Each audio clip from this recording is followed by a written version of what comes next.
The sweet smell of hay filled the morning air as little Emmy skipped down the familiar path to her family's stable.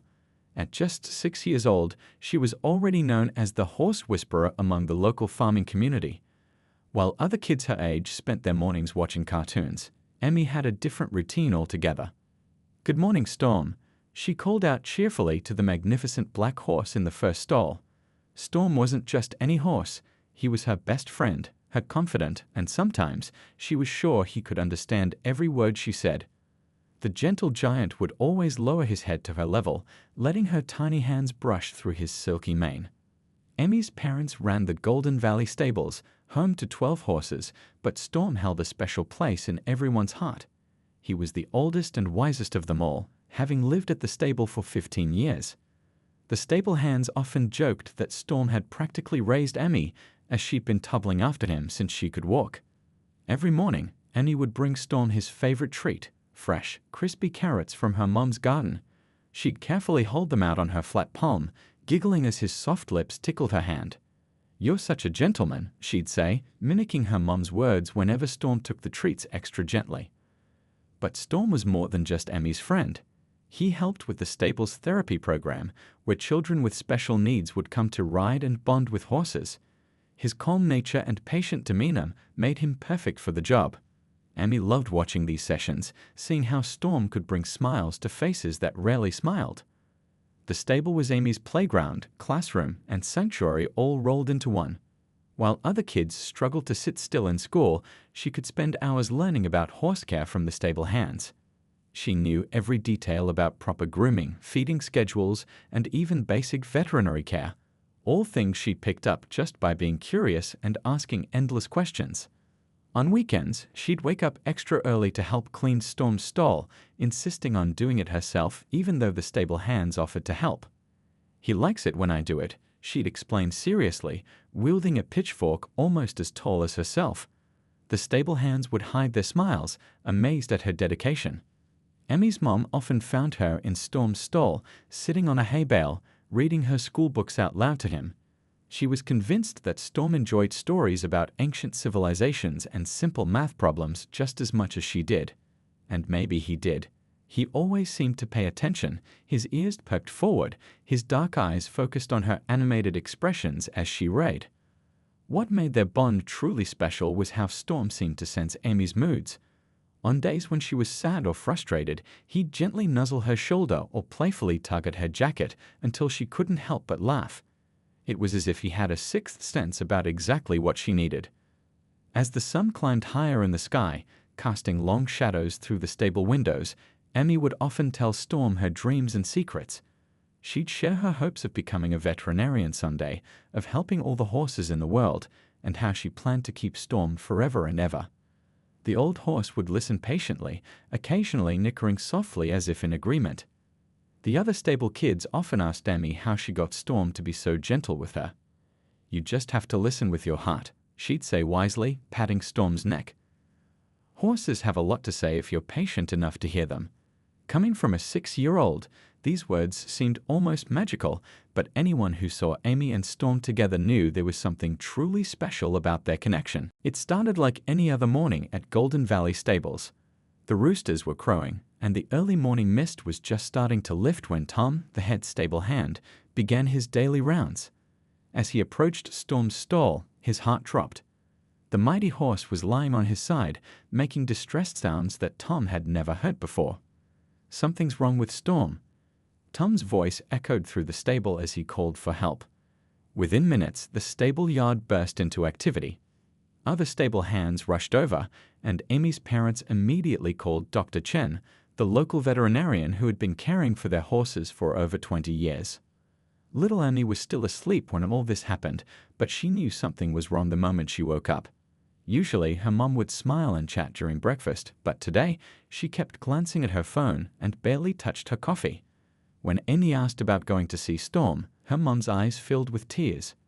"Sweetie," her mom said softly, sitting next to her, "Storm is very sick. Dr. Chen is with him right now." Amy didn't wait to hear more. Still in her rainbow pajamas and bunny slippers, she ran straight to the stable, her heart pounding with each step. The sight that greeted her was scary. Storm was lying in his stall, surrounded by worried adults. Dr. Chen was examining him with a serious look on her face, while Tom and the other stable hands stood nearby, speaking in hushed voices. But what scared Amy most was that Storm, her strong and mighty Storm, couldn't get up. His back legs won't move, Dr. Chen explained to Amy's parents, trying to keep her voice low, but Amy heard every word. The fall must have injured his spine. I've never seen anything quite like this in my 30 years of practice. The doctor's words hung heavy in the air, like storm clouds before rain. Amy pushed through the adults and knelt beside Storm's head. His eyes, usually so bright and full of life, looked tired and scared. She stroked his nose the way he liked, and he nickered softly, recognizing her touch. "It's okay, boy," she whispered, even though her own voice was shaking. "You're going to be fine." But the adults' conversations told a different story. Words like quality of life and difficult decision floated around the stable. Amy might have been young, but she understood enough to know these were grown-up words for very bad things. She heard her dad talking about putting him down humanely, and even though she didn't fully understand what that meant, it made her stomach feel like it was filled with rocks. Throughout the day, people came and went. More vets visited, each one shaking their head after examining Storm. Amy refused to leave his side, even missing her favorite cartoon show. She read him stories, sang his favorite songs, yes, horses can have favorite songs, and promised him over and over that everything would be okay. The stable, usually full of cheerful neighs and the sound of hooves on wooden floors, felt different now. Other horses seemed to sense something was wrong, hanging their heads low and staying unusually quiet. Even the barn cats, normally playful and mischievous, sat sullenly watching the activity around Storm's stall. As the sun began to set, casting long shadows through the stable windows, Amy overheard her parents talking about making arrangements for tomorrow. She didn't know exactly what that meant, but the sad look in her mom's eyes told her it wasn't good. Hugging Storm's neck, Amy made a silent promise to herself and to him she wouldn't give up, no matter what the grown-ups said. There had to be a way to help her friend, and she was determined to find it. That night, Amy couldn't sleep. Her mind kept racing with thoughts about Storm, and she couldn't shake off the worried looks she'd seen on everyone's faces. While the rest of the house was quiet, she sat by her bedroom window, flipping through her favorite horse care books under the glow of her unicorn night light. The next morning, instead of going to school, Amy begged her parents to let her stay home. "Please, I need to be with Storm," she pleaded, her big brown eyes filled with determination. Her parents exchanged glances, knowing that these might be Storm's final hours. They couldn't say no. Amy spent the morning in a way that would have surprised many adults. Instead of just sitting and crying, she turned Storm's stall into what she called her research center. She brought her little wooden desk from home, covered it with books about horses, and even added her dad's old medical dictionary that she could barely lift. "Look, Storm," she'd say, showing him pictures from the books. "This horse got better after being hurt, so you can too." Storm would lift his head slightly, watching her with those gentle eyes that seemed to understand everything. Even though he couldn't stand, he was still trying to be brave for his little friend. The stable hands were amazed by Amy's dedication. Little kids usually get distracted easily, but not Amy. She spent hours reading aloud to Storm, looking up big words she didn't understand, and asking endless questions whenever Dr. Chen visited. "What if we tried this?" she'd ask, pointing to different treatments in her books. The vet would patiently explain things to her, touched by the little girl's refusal to give up. Amy's mom brought her lunch in the stable, her favorite peanut butter and honey sandwich, but she would only take tiny bites between reading pages. "Storm needs me to find the answer," she explained seriously when her mom suggested she take a break. Even the other horses seemed to watch her with interest, as if they too were hoping she'd find a way to help their friend. She started keeping a notebook, just like she'd seen Dr. Chen do. In her wobbly handwriting, she wrote down everything she learned about horse injuries. Some pages were filled with her drawings of horse bones and muscles, labeled carefully in purple crayon. Other pages had lists of questions she wanted to ask the vet at the next visit. The stable cats, usually so independent, started keeping Amy company during her research sessions. They seemed to sense her dedication, curling up next to her books or playing with her pencils when she needed a smile. One orange tabby named Whiskers barely left her side, as if appointed as her official research assistant. As the afternoon wore on, Emmy's dad tried to prepare her for the worst. "Sweetie," he said gently, kneeling beside her desk, "sometimes, even when we try our very best, we can't fix everything." But Emmy just shook her head, her pigtails swinging with determination. "Storm's not giving up," she insisted, "so I won't either." She remembered all the times Storm had been there for her, when she was scared of thunderstorms, when she fell off another horse for the first time, and when she had a bad day at school. Now it was her turn to be there for him. She talked to him constantly, telling him about all the things they would do once he got better. Just before sunset, when Dr. Chen came for another checkup, Emmy proudly showed her all the research she'd done. The vet was impressed by how much the little girl had learned in just one day. "You know," Dr. Chen said thoughtfully, "sometimes the best discoveries come from people who refuse to accept that something's impossible." Those words made Emmy sit up straighter. She might have been just 6 years old, but in that moment she felt like a real scientist on the verge of something important. As the stable lights dimmed for the night, she made a blanket fort next to Storm's stall, determined to keep working. She knew the answer was out there somewhere, she just had to find it. The next morning dawned bright and clear, but the mood in the stable was heavy. Emmy had fallen asleep in her blanket fort next to Storm's stall, surrounded by her books and notes. Her mom had covered her with an extra blanket during the night, her heart aching at her daughter's unwavering dedication. Emmy woke up early, her mind already racing with new ideas. While everyone else was busy with morning chores, she decided to bring some of her toys to the stable to keep Storm company. "Maybe some fun will help you feel better," she told him, pulling her favorite things from her little backpack. Among her treasures was a science kit she'd gotten for her birthday, the kind with magnets and marbles that could teach kids about physics. She'd always loved how the magnetic marbles would dance and spin when she played with them. "Look, Storm," she said, rolling the marbles across her wooden desk. "They're dancing for you." What happened next was something nobody could have expected. As Emmy played with her magnetic marbles near Storm's back legs, something extraordinary caught her eye. Every time she rolled the strongest magnet past a certain spot, Storm's leg would twitch slightly. At first, she thought she was imagining things. "Did you feel that, boy?" she whispered, her heart beating faster. She tried it again, rolling the marble more slowly this time. There it was again. A tiny but definite movement. Storm's ears perked up too, as if he could sense something different was happening. Annie jumped up, nearly knocking over her desk in excitement. "Tom, Tom," she called out to the head stable hand who was walking past. "Come look at this." Tom, who had always had a soft spot for Emmy's enthusiasm, came over with a patient smile. But when she showed him what she'd discovered, his smile turned to amazement. "Do it again," he said, kneeling down to watch closely. Andy rolled the magnetic marble past Storm's legs, and once again, there was that small but unmistakable twitch. Tom immediately called for Amy's parents and Dr. Chen, who had just arrived for what everyone thought would be her final visit. Soon, Storm's stall was crowded with people watching Amy demonstrate her discovery. She carefully explained how she found it, showing them exactly where the movement happened. "It's like the magnet is waking up his legs," she said, using words that made perfect sense to her 6-year-old mind. Dr. Chen's eyes grew wide as she watched. She'd been treating horses for decades, but she'd never seen anything quite like this. She began examining Storm's spine more carefully, paying special attention to the area where the magnetic marble had caused the reaction. The stable, which had been so sad and quiet, suddenly came alive with hope and excitement. Other stable hands gathered around, watching in amazement as Emmy continued to demonstrate her discovery. Even the other horses seemed to sense the change in atmosphere, their heads hanging over their stall doors to watch the commotion. Emmy's toy magnets, which had seemed like simple playthings just hours ago, were now the center of attention. Dr. Chen borrowed them to conduct her own tests, her mind racing with medical possibilities.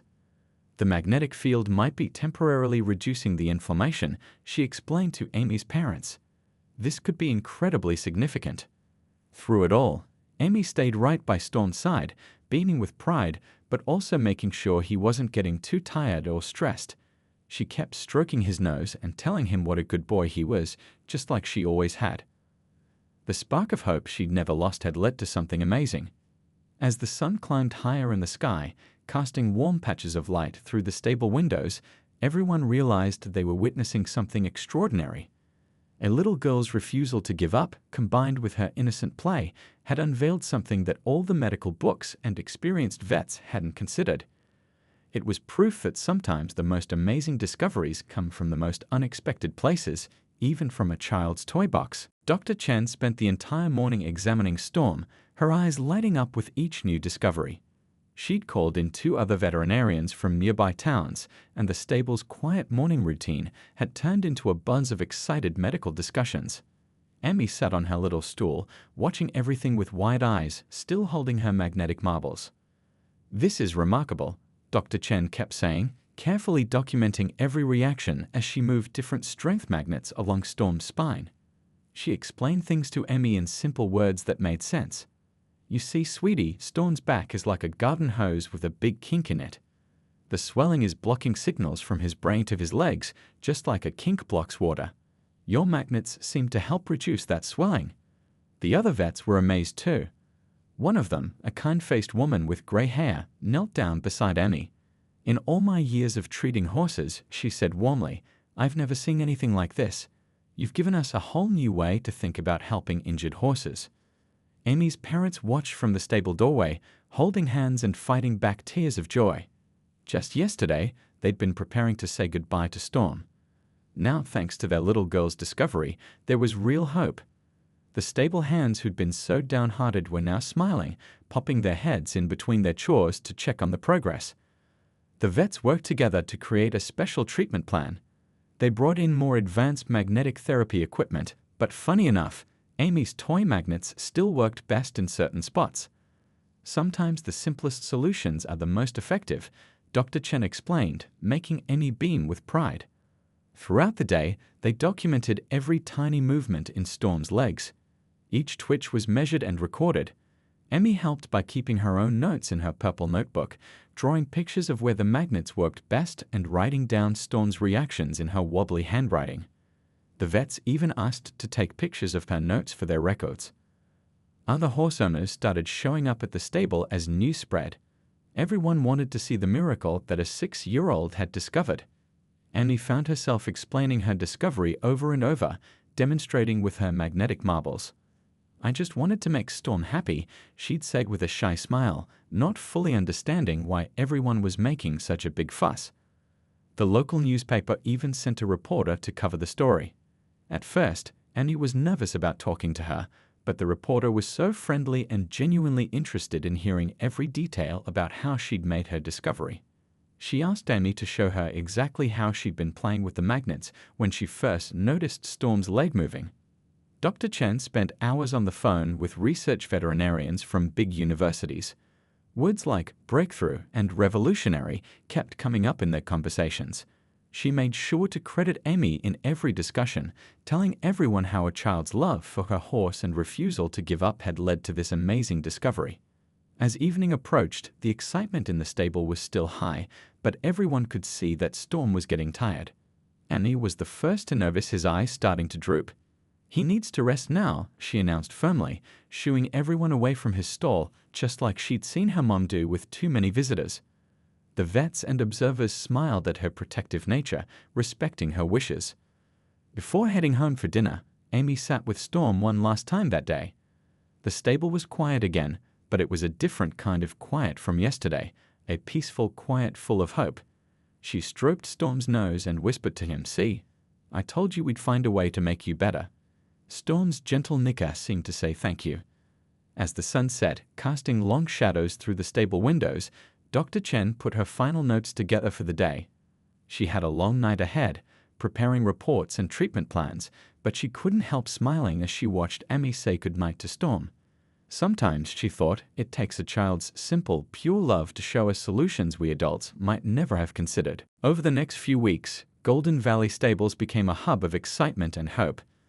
Dr. Chen and her team had developed a special treatment program for Storm, combining Amy's magnetic discovery with traditional medicine. The stable's tack room was transformed into a mini medical center, filled with both high-tech equipment and, yes, some of Amy's magnetic toys. Every morning, Emmy would rush to the stable before school, eager to help with Storm's treatment. She'd learned how to properly place the magnetic pads along his spine, and the vets were amazed at how gentle and precise she was for someone so young. "You've got healing hands," Tom would say, watching her work with proud amazement. The treatment sessions became a special time for Emmy and Storm. She would sit beside him, reading stories from her school books while the magnets did their work. Sometimes she'd sing to him, making up silly songs about brave horses and magical magnets.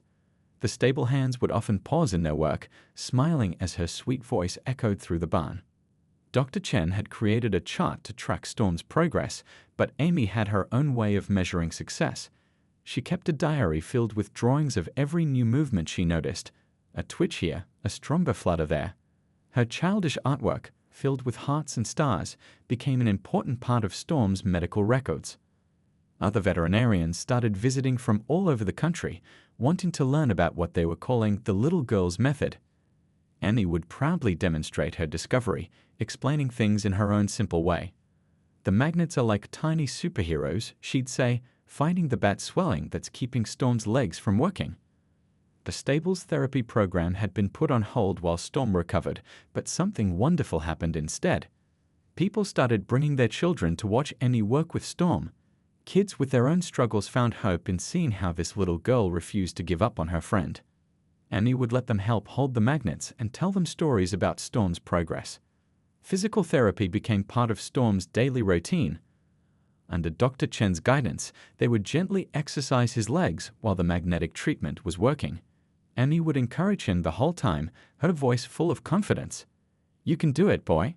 She'd cheer, and Storm would seem to try even harder, as if not wanting to disappoint his little friend. The stable cats had become part of the recovery team too. They would curl up near Storm during his treatments, purring softly as if adding their own healing energy to the process. Whiskers, the orange tabby, had appointed himself as Storm's official companion, rarely leaving the stall during treatment sessions. One particularly exciting day, Dr. Chen brought in a special device that could measure nerve responses. The readings showed that the swelling in Storm's spine was definitely decreasing. Annie didn't understand all the medical terms, but she understood the big smiles on everyone's faces. She hugged Storm's neck, whispering, "See, the superheroes are winning." News of Storm's treatment spread through the horse community. Dr. Chen was invited to speak at veterinary conferences, and she always included pictures of Amy working with Storm. The little girl's discovery was changing how people thought about treating injured horses, proving that sometimes the best medicine comes from the heart. As the sun set each day, Emmy would give Storm a final pat and adjust his magnetic pads one last time. The stable, once filled with sadness, now hummed with hope and possibility. Everyone who visited could feel it. This wasn't just about treating an injured horse anymore. It was about the power of love, determination, and believing in miracles, even when they come in the form of a child's toy. 3 months had passed since that heartbreaking morning when Storm couldn't stand up. The golden morning sun streamed through the stable windows, creating patches of warm light on the floor. Emmy sat on her usual stool beside Storm's stall, her legs swinging back and forth as Dr. Chen performed her daily checkup. Something felt different about this morning. Storm seemed more alert than usual, his ears pricked forward and his eyes bright. The stable was filled with people, Amy's parents, Tom, the other stable hands, and even some of the regular visitors who'd been following Storm's journey. They were all gathered around, holding their breath in anticipation. Dr. Chen had just removed the magnetic pads from Storm's back, and now she was gently encouraging him to try standing. Amy leaned forward on her stool, her heart pounding with hope. She'd seen Storm make small movements over the past weeks, but today felt special. "Come on, boy," Annie whispered, her voice full of love and encouragement. "You can do it." As if responding to her voice, Storm began to move. First his front legs, strong and steady as always. Then, ever so slowly, his back legs started to shift. The stable grew completely silent, everyone watching in amazement. With a mighty effort, Storm pushed himself up. His back legs trembled slightly, but they held firm. For the first time in 3 months, he was standing on all 4 legs. Amy jumped up from her stool, tears of joy streaming down her face. The stable erupted in cheers and applause, but Amy only had eyes for Storm. "You did it," she cried, running to hug his neck. Storm lowered his head to nuzzle her, just like he used to do. Dr. Chen was rapidly taking notes, but even she had to wipe away tears. The other horses in the stable began to neigh, as if they too were celebrating their friend's recovery. Over the next few hours, people came from all around to witness the miracle. Storm stood proudly, occasionally taking a few careful steps, growing stronger with each passing moment. The local newspaper photographer captured the moment when Amy led Storm, very slowly and carefully, out of his stall for the first time since his injury. The sunlight in the stable yard made Storm's coat shine like polished copper. He lifted his head high, taking in the fresh air and open space. Amy walked beside him, her small hand resting gently on his side, ready to support him if needed. But Storm was steady, each step more confident than the last. News of Storm's recovery spread quickly through the horse community. Dr. Chen's phone wouldn't stop ringing with calls from veterinary hospitals and research centers. The treatment method that started with a little girl's toy magnets was now being developed into a full medical protocol that could help other injured horses. But the most beautiful moment came later that afternoon. The stable had quieted down, and Amy was alone with Storm in the paddock. With Dr. Chen watching carefully from the fence, Amy took out one of her favorite books and sat in the grass. Just like old times, Storm gradually lowered himself to rest beside her, no longer forced down by injury, but choosing to be close to his best friend. As the sun began to set, painting the sky in beautiful shades of pink and gold, Amy's parents watched their daughter reading to her horse. The sight of them together, the mighty horse and the tiny girl who refused to give up on him, was something they would never forget. That evening, as Amy was getting ready to go home, she gave Storm an extra long hug. "I told you everything would be okay," she whispered in his ear. Storm gently nickered in response, his warm breath ruffling her hair. Love, hope, and a child's unwavering belief had created a miracle that would help animals for years to come. The story of Amy and Storm became a symbol of hope at Golden Valley Stables. It taught everyone that sometimes the most powerful medicine isn't found in textbooks or laboratories, but in the pure, determined love of a child who refuses to give up on a friend.